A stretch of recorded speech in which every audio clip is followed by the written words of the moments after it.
Assalamualaikum warahmatullahi wabarakatuh.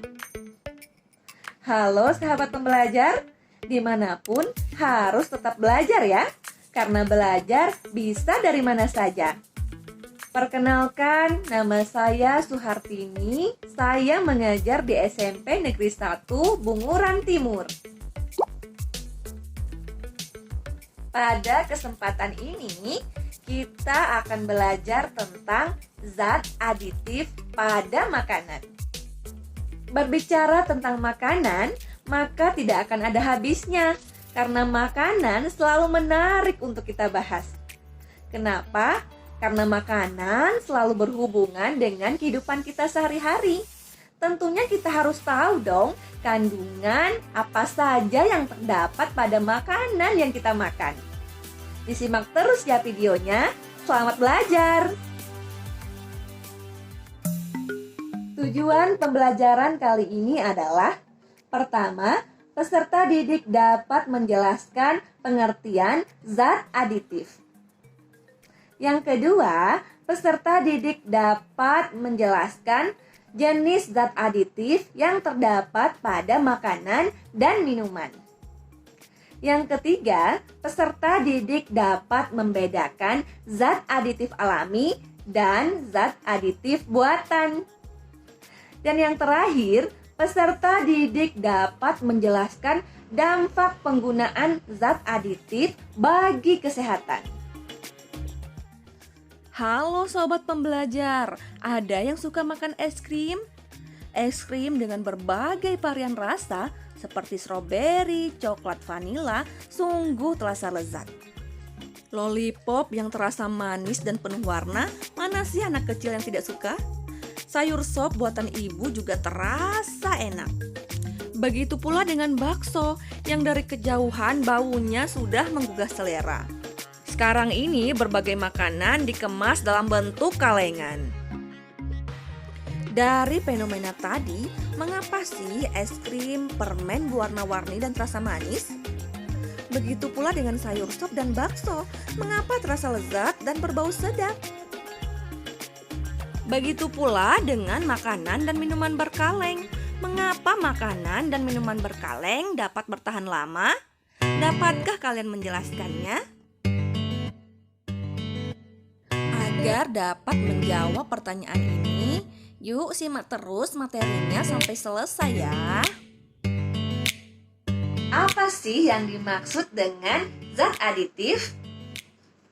Zat aditif adalah bahan yang sengaja atau tidak sengaja ditambahkan ke dalam makanan dan minuman untuk mempengaruhi sifat atau bentuk bahan makanan tersebut. Lalu apa tujuan penambahan zat aditif tersebut? Tujuan penambahan zat aditif adalah meningkatkan nilai gizi makanan, memperbaiki nilai sensori baik rasa, bau, dan warna, dan memperpanjang masa simpan makanan. Zat aditif terbagi menjadi dua, yaitu zat aditif alami yang bahannya diperoleh langsung dari makhluk hidup atau alam, dan zat aditif buatan yang bahannya berasal dari bahan kimia yang biasanya dibuat di pabrik. Zat aditif yang akan kita bahas pada pembelajaran kali ini adalah pewarna, pemanis, pengawet, penyedap, pemberi aroma, pengental, dan pengemulsi. Pertama yang kita bahas yaitu pewarna. Pewarna merupakan bahan yang ditambahkan pada makanan dan minuman dengan tujuan untuk memperbaiki atau memberi warna pada makanan dan minuman agar menarik. Pewarna alami yang digunakan untuk warna hijau itu daun pandan, warna coklat itu buah kakao, warna kuning itu kunyit, warna coklat pada dodol itu gula merah, warna merah itu stroberi, warna ungu itu buah anggur. Sedangkan pewarna buatan ini merupakan pewarna yang sering dijual di pasar-pasar. Berikut adalah zat warna alami dan zat warna sintetis lainnya. Bisa dibaca ya. Ini adalah zat pewarna yang dilarang untuk dimakan dan perlu untuk diingat. Mengapa pewarna tersebut dilarang? Karena pewarna tersebut bisa menyebabkan pertama penyakit kanker. Yang kedua, bisa menyebabkan kerusakan pada ginjal. Yang ketiga, bisa menyebabkan kerusakan pada hati. Dan yang terakhir, juga bisa menyebabkan gangguan pencernaan. Zat aditif kedua yaitu pemanis. Pemanis merupakan bahan yang ditambahkan pada makanan dan minuman sehingga dapat menyebabkan rasa manis pada makanan atau minuman. Adapun pemanis alami yang sering digunakan adalah gula pasir, gula merah, madu, dan buah-buahan. Sedangkan pemanis buatannya adalah sakarin, aspartam, siklamat, dan sorbitol. Pemanis buatan memiliki efek samping tersendiri, mulai dari kehilangan daya ingat hingga menyebabkan berbagai macam penyakit seperti kanker, asma, diare, dan lain sebagainya.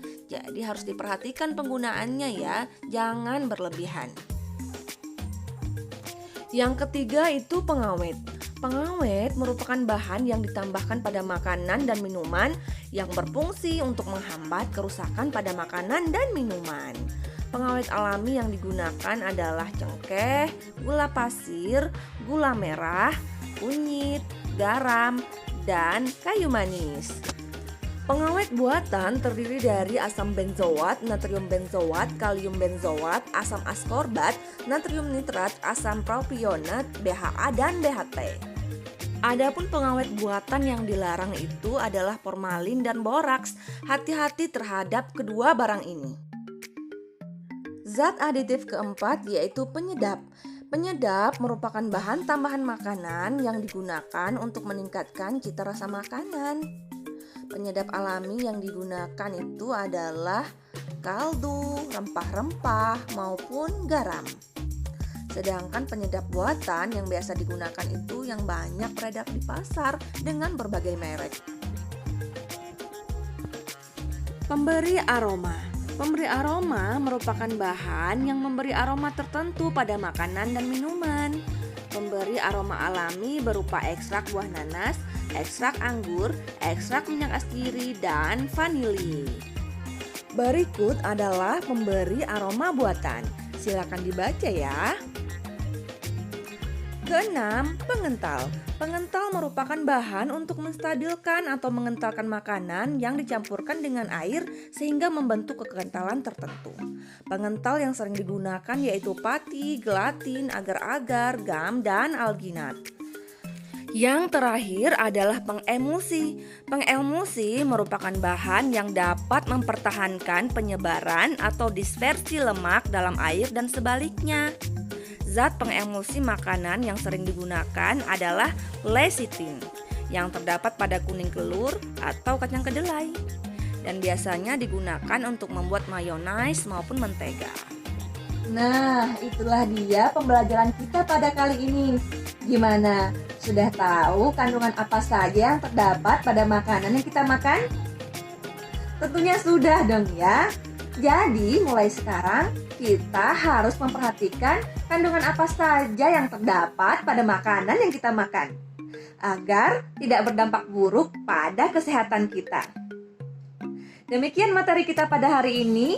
Sampai jumpa lagi pada video-video berikutnya. Sampai jumpa.